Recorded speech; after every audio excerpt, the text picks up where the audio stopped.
بسم اللہ الرحمن الرحیم اللہم صلی علی محمد و آل محمد وعجل فرجہم۔ عزیزان گرامی، امام حسین علیہ السلام کا سفر کربلا 28 رجب سے شروع ہو رہا ہے۔ امام حسین علیہ السلام نے مدینہ کو الوداع کہا، ماں کی لحد کو الوداع کہا، نانا کے مزار کو الوداع کہا، اور حسین مدینے سے رخصت ہو رہے ہیں۔ امام حسین علیہ السلام مدینے سے نکلتے وقت یہ فرما رہے تھے کہ میں امر بالمعروف و نہی عن المنکر کے لیے نکل رہا ہوں۔ امام حسین علیہ السلام نے فرمایا تھا کہ میں جس راہ پہ چل رہا ہوں یہ میرا راستہ نہیں، بلکہ میرے ساتھ میرے بابا کا بھی راستہ ہے، میرے بھائی کا بھی راستہ ہے اور میرے نانا کا بھی راستہ ہے۔ اگر آج حسین مدینہ چھوڑ رہا ہے تو اگر میرے بابا علی مرتضیٰ ہوتے تو وہ بھی آج یہی کام کرتے جو میں کر رہا ہوں۔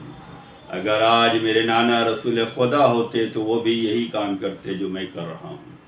اگر میرے بھائی حسن مجتبیٰ ہوتے تو وہ بھی یہی کام کرتے جو میں کر رہا ہوں۔ امام حسین علیہ السلام نے یزید کی بیعت کا انکار کر کے یہ فرما دیا کہ مجھ جیسا یزید جیسے کی بیعت نہیں کرے گا۔ امام حسین علیہ السلام نے یزید کی بیعت کو ٹھکرا کر یہ بتلا دیا کہ میں قرآن کا مذاق اڑانے والوں کو نہیں مانتا، قرآن کا مذاق اڑانے والوں کی بیعت نہیں کر سکتا، میں کسی ظالم کا سپورٹ نہیں کر سکتا، میں کسی ظالم کی حمایت نہیں کر سکتا۔ یزید فاسق و فاجر ہے، شرابی ہے، زانی ہے۔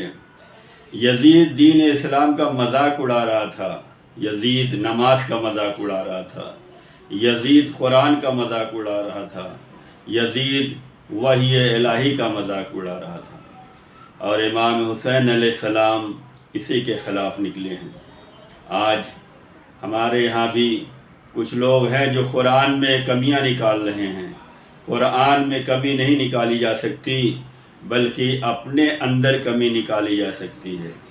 اگر قرآن کی آیتیں سمجھ میں نہ آئے تو اس کا مطلب یہ ہے کہ کمی ہمارے یہاں ہے۔ اگر ہم قرآن نہ سمجھ پائیں تو اس کا مطلب ہے کمی ہمارے یہاں ہے۔ اگر قرآن کے معنی و مطالب نہ سمجھ پائیں تو اس کا مطلب ہے کمی ہمارے یہاں ہے۔ کمی قرآن میں نہیں ہے، کمی قرآن والوں میں نہیں ہے۔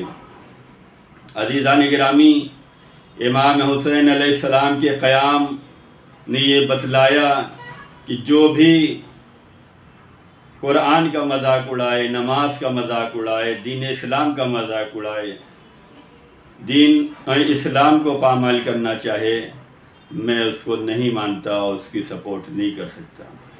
اور مدینے سے نکلتے وقت امام حسین علیہ السلام نے فرمایا تھا کہ مجھ جیسا یزید جیسے کی بیعت نہیں کرے گا۔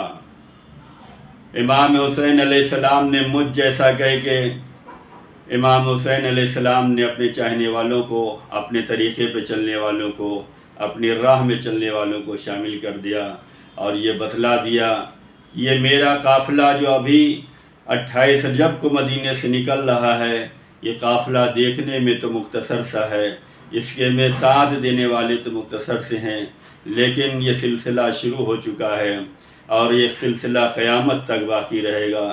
جو مجھ جیسا ہوگا وہ میری راہ پہ چلے گا۔ مجھ جیسا کا مطلب یہ ہوتا ہے کہ میں اس کے خلاف قیام کروں گا جو اسلام کے خلاف آواز بلند کرے گا، میں اس کے خلاف عمل کروں گا جو قرآن کا مذاق اڑائے گا، میں اس کے خلاف قیام کروں گا جو نماز کا مذاق اڑائے گا۔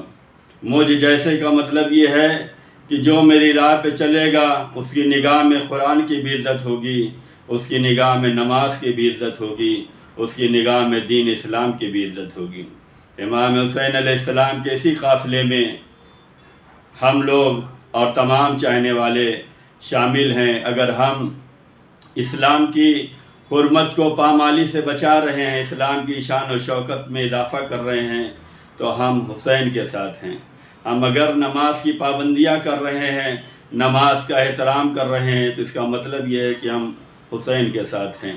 اگر ہم قرآن مجید کی تلاوت کر رہے ہیں، قرآن مجید کا احترام کر رہے ہیں، قرآن مجید کو پڑھ رہے ہیں، قرآنی پیغام پر عمل کر رہے ہیں، تو اس کا مطلب ہم حسین کے ساتھ ہیں۔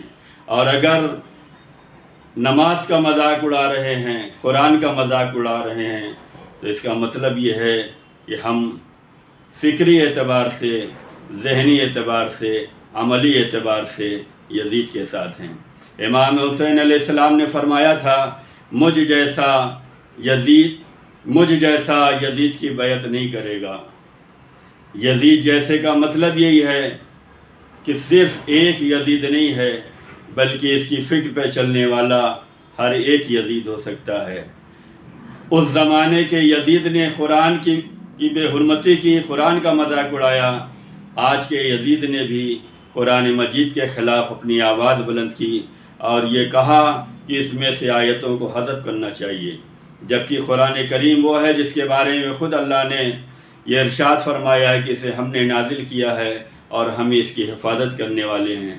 یہ کیسے لوگ ہو سکتے ہیں جو کہتے تو یہ ہیں کہ ہم امام حسین کے چاہنے والے اور امام حسین کے ماننے والے ہیں۔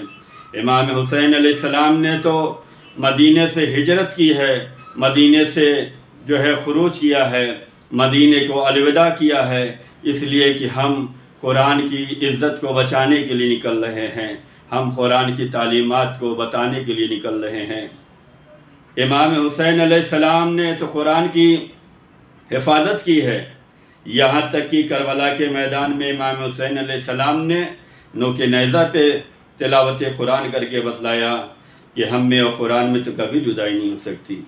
وہ لوگ نادان ہیں، وہ لوگ جاہل ہیں، وہ دین کو سمجھ نہیں پائے، وہ دین کو سمجھتے نہیں، جو یہ کہتے ہیں کہ قرآن میں تبدیلی کی گئی ہے۔ امام حسین علیہ السلام نکل کر یہ بتلا رہے تھے کہ ہم اسلام کی حفاظت کے لیے نکل رہے ہیں، قرآن بچانے کے لیے نکل رہے ہیں، نماز کے احترام کو بچانے کے لیے، امر بالمعروف اور نہی عن المنکر کے لیے نکل رہے ہیں۔ عزیزان گرامی، اگر ہم امام حسین علیہ السلام سے محبت کرتے ہیں، ان کی عزاداری کرتے ہیں، ان کی مجلس کرتے ہیں، تو ہمیں ان کا ساتھ دینا چاہیے، ان کی تعلیمات پہ عمل کرنا چاہیے۔ تعلیمات امام حسین علیہ السلام یہی ہے کہ جو لوگ قرآن کا مذاق اڑائیں ان کے خلاف قیام کیا جائے، ان کے خلاف آواز بلند کی جائے، ان سے اظہار ہمدردی نہ ہو بلکہ اظہار بیداری ہو، اس لیے کہ جو قرآن کے خلاف بولے گا اس کا مطلب یہ ہے کہ اس کی سمجھ میں قرآن نہیں آ رہا ہے۔ قرآن علی کے ساتھ ہے، علی قرآن کے ساتھ ہے۔ رسول اللہ نے تو فرمایا تھا، میں تم میں 2 گراں قدر چیزیں چھوڑے جا رہا ہوں، ایک قرآن ہے، ایک اہل بیت ہے۔ اگر آج یہ کہا جائے کہ قرآن میں فلاں نے جو ہے فلاں لوگوں نے اس میں تبدیلی کی ہے، تو رسول اللہ نے کون سا قرآن چھوڑا تھا؟ رسول اللہ تو اپنے زمانے میں فرما کے گئے تھے کہ ہم تم میں 2 چیزیں چھوڑ کے جا رہے ہیں، ایک قرآن ہے، ایک اہل بیت ہے۔ آیتیں نازل ہو چکی تھی، قرآن مکمل ہو چکا تھا، قرآن میں کوئی تبدیلی نہیں کر سکتا۔ 26 آیتوں کی بات کیا ہے، قرآن میں زبر زیر پیش حرف کو بھی تبدیل نہیں کیا جا سکتا۔ اگر امام حسین علیہ السلام سے محبت ہے تو اس کا مطلب یہ ہے کہ ہمیں قرآن کی عظمت کا احترام کرنا چاہیے، ہمیں قرآن کی تعلیمات کو عام کرنا چاہیے، ہمیں قرآن سے لگاؤ پیدا کرنا چاہیے، ہمیں قرآن پڑھنا چاہیے اور ہمیں قرآن کے پیغام کو لوگوں تک پہنچانا چاہیے۔ خدا ہم سب کو قرآن کی تعلیمات پہ عمل کرنے والوں میں شمار فرمائے، قرآن کا احترام کرنے والوں میں شمار فرمائے، قرآن کی تعلیمات پہ ہمیں عمل کرنے کی توفیق دے۔